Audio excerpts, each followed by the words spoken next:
guys, and welcome back to History 125. Today we're going to be talking about the Crusades in Lecture 12. Last time we talked, we were in the Dark Ages, which was the early Middle Ages, but now we're moving on to the High Middle Ages. So, before we get into the Crusades, I want to give you guys some context about what was happening. First, we have the issue of location. The Holy Land of Jerusalem is way over here. And all of these places are beginning to embrace Christianity. And not just embrace Christianity, but really like it. Okay, remember in the beginning of Christianity when Nero lit people on fire?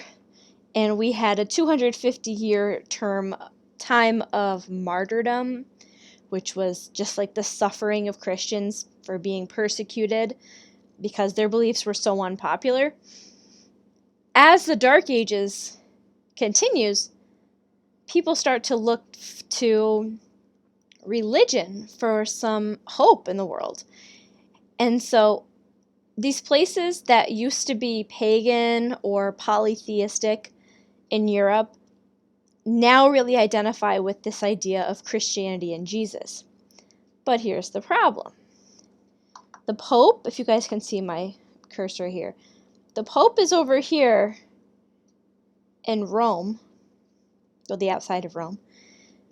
But the holiness of Christianity is all the way over here in Jerusalem. Jesus lived in Jerusalem and died over here as well. So these places, they want to get some Christianity back. Make Jerusalem Christian again. Oh my god. And the problem was, this area was controlled by Jewish people for a while, but who came along in the 600s and introduced a new religion to the Middle East? Okay?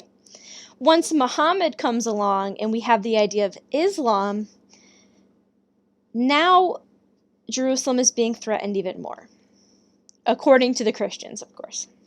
So the first reason for the crusade, or the context, is this location of the Holy Land.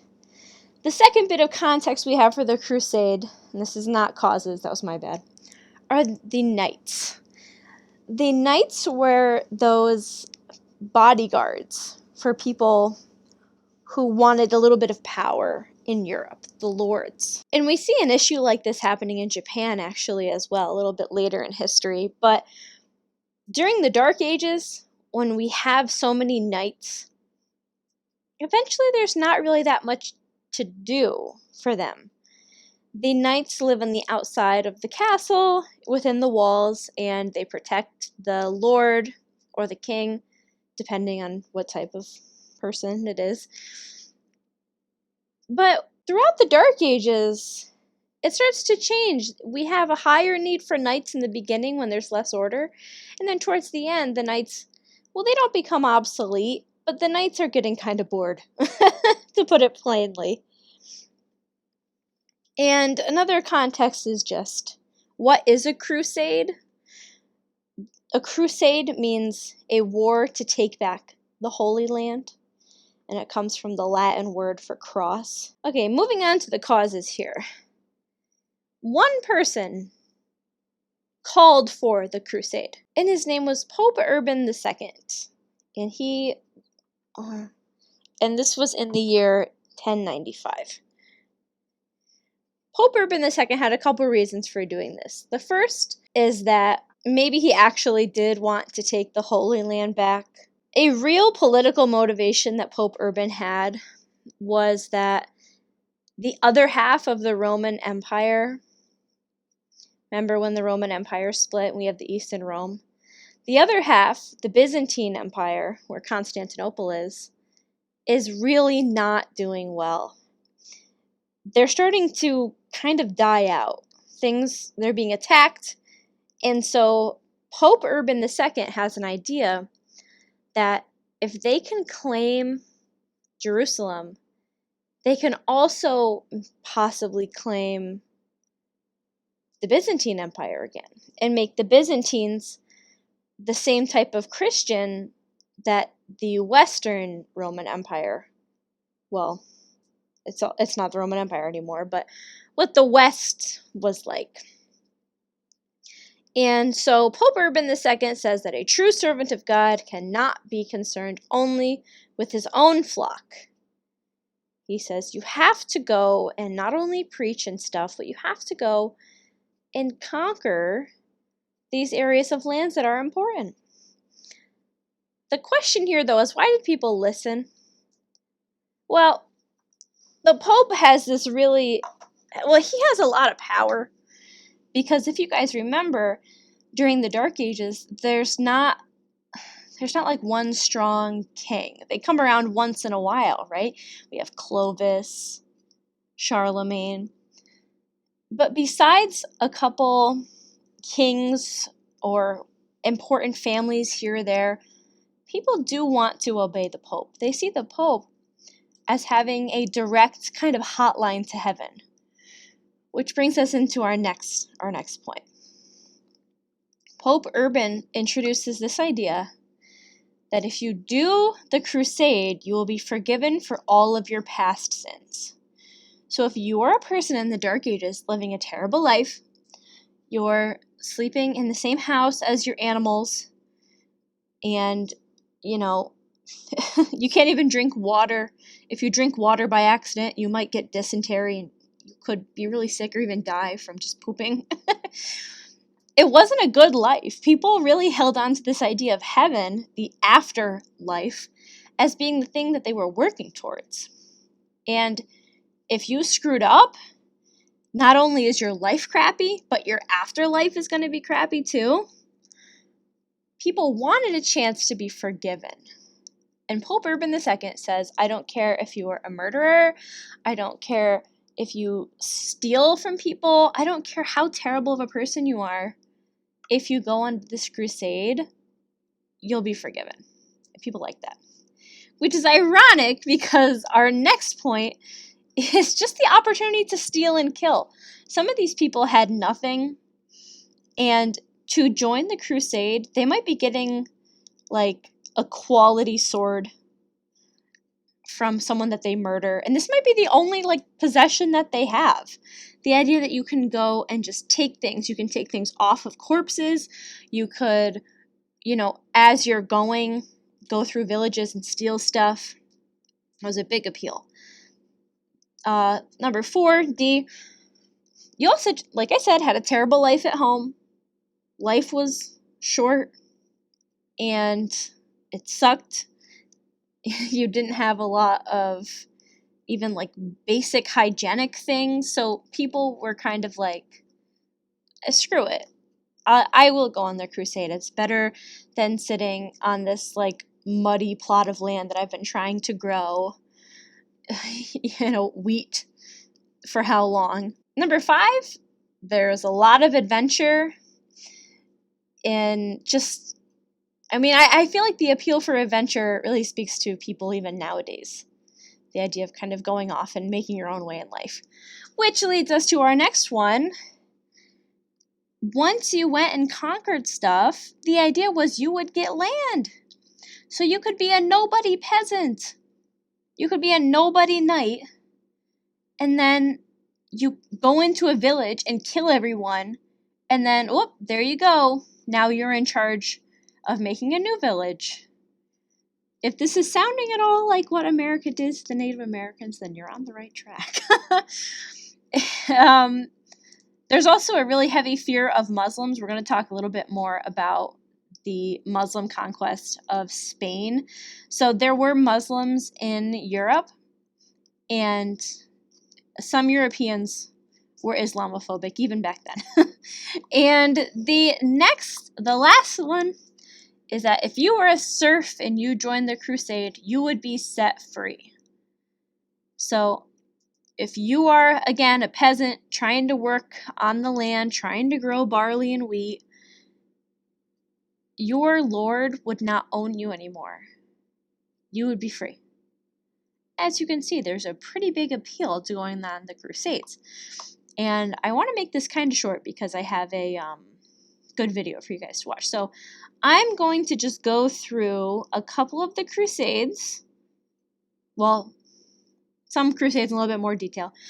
And the effects, and then I want you guys to go watch something. So let's just get started. The First Crusade. Pope Urban called it in 1095, and in 1096, people were marching along. They were ready to go and take back the Holy Land. 50,000 Europeans set out, but sadly, most of the serfs died or were killed before even reaching Jerusalem. So they would either die from sickness or attacks. On the way, people weren't just like, oh, sure, you can take my village. You can trample through my village in the name of Jesus and hating Muslims. Okay. No, these places fought back. And, I almost forgot to explain the map here. This yellow are people that are Roman Catholic.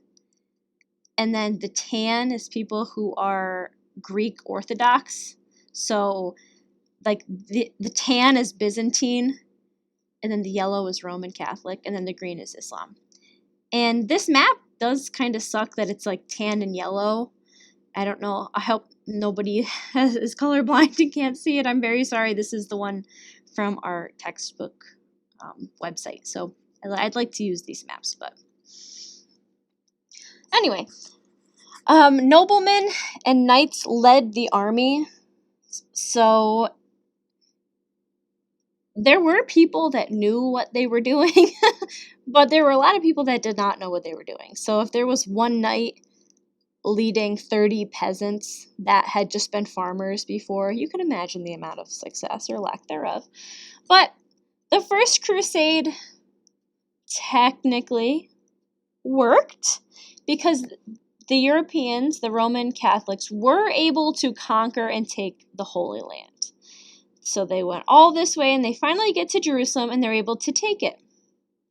Again, this is a very simplified version in a 100 level class. So a lot of things happened in this First Crusade, but we don't have time to talk about them all. What we need to know is, did they capture Jerusalem? Yes, they did. But is there a plan for what happens next? Not really. Which leads us to Crusade number 2. Pope Eugenius III decides to set this crusade out. And it happened mostly because Muslims had recaptured the area that was previously won by the crusade. So, like I said, there wasn't a plan to keep it. They were like, oh, I put the flag here, this is ours. And then the Muslim people just retook it back. It didn't work. They did a siege and it didn't work. I'm sorry, the siege worked. The people were not able to keep Jerusalem. Sorry. Armies from France and Germany, and I'm talking about modern day France and Germany, okay? It was just a big failure. They called the crusade and they were expecting a lot of people. Not that many people showed up. Let's look up how many people showed up. We only have 20,000 Germans and 15,000 Frenchmen. So this is, it's over half of the people that showed up for the last crusade, but it's not 50,000 people. And like I said, last crusade, most of the poor people died on the way there, so you could imagine how quickly 20,000 and 15,000 become 10,000 and 5,000. And the interesting thing that also happened is that they started to kill Jewish people along the way. This should have been the first sign that the Crusades were getting out of hand. The Crusades were kind of losing the point, especially because Jesus was Jewish. But even though it was a big failure, they had another crusade. The Third Crusade is one of the kind of famous crusades. This is also the crusade that is the plot of the first Assassin's Creed. So I put the little symbol there.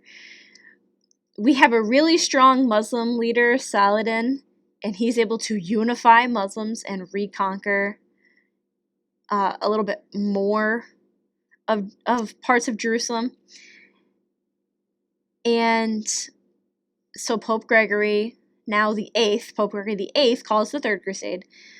And we have a really charismatic leader on the Christian side too. So we have Saladin, who's really awesome, and then we have Richard the Lionheart, who's really awesome, and he's the King of England.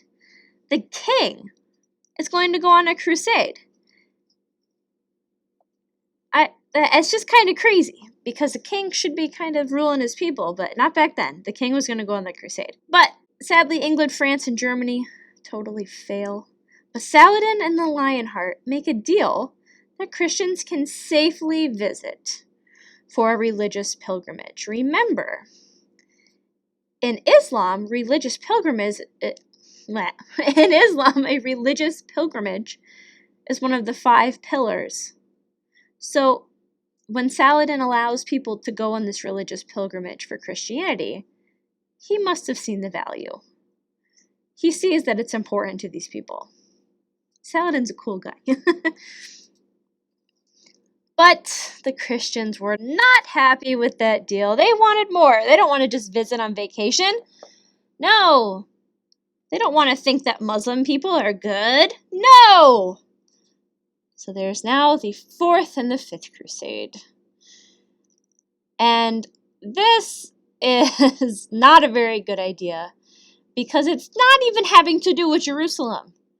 They just decide to attack Constantinople. They just want Constantinople.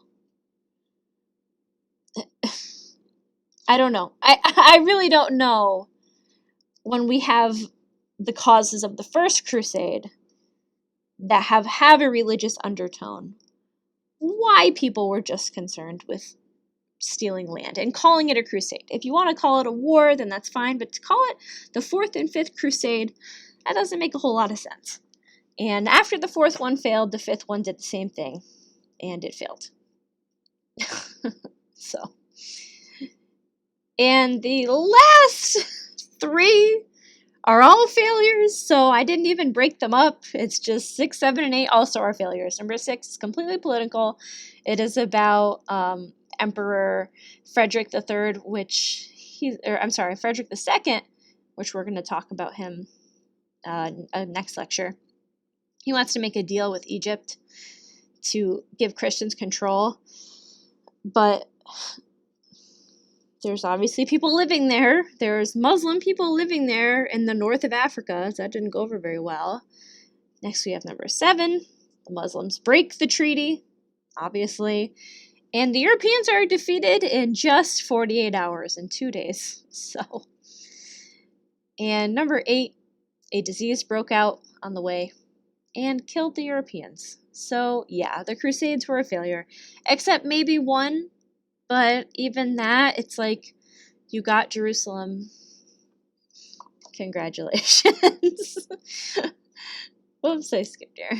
And the last thing I want to talk to you guys before you watch the video are the effects. So we have a chance for a real military to be active again. We don't just have knights acting kind of like cops and just like monitoring the castle. We have like a real military to go and fight the Muslims. And it's this idea of otherness that motivates the crusade, and it's the idea of otherness that motivates the military innovation too.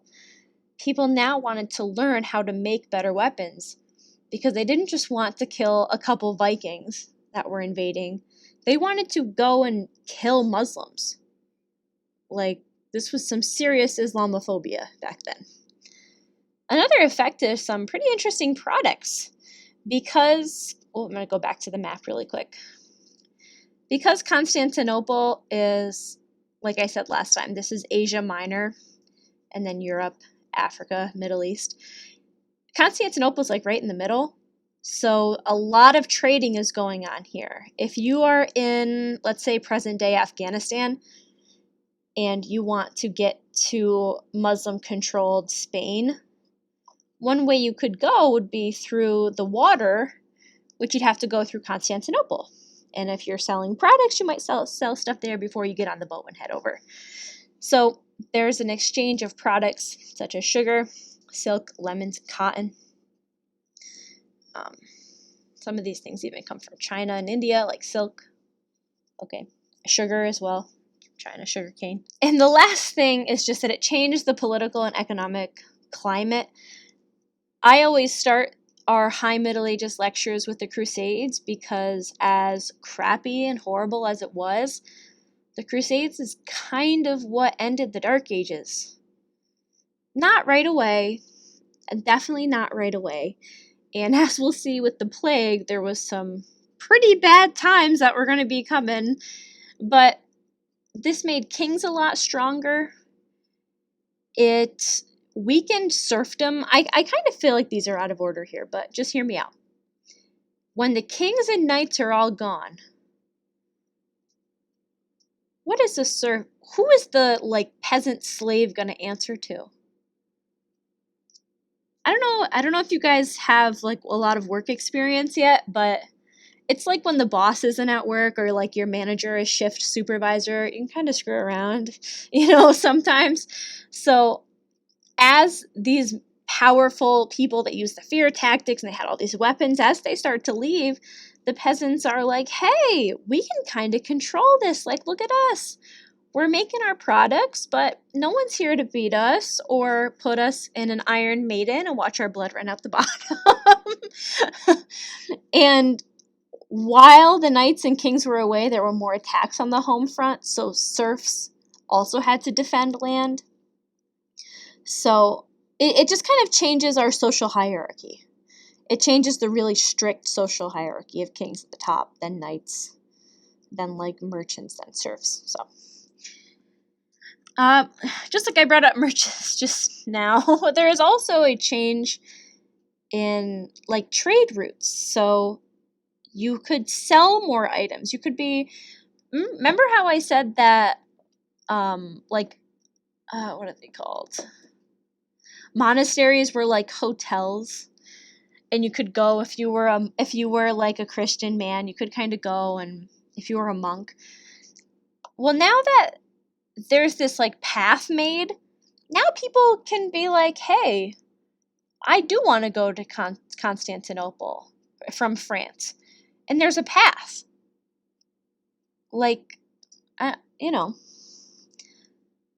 So it allows for more trade, more exchange of ideas. The path is good. What it led to was not good.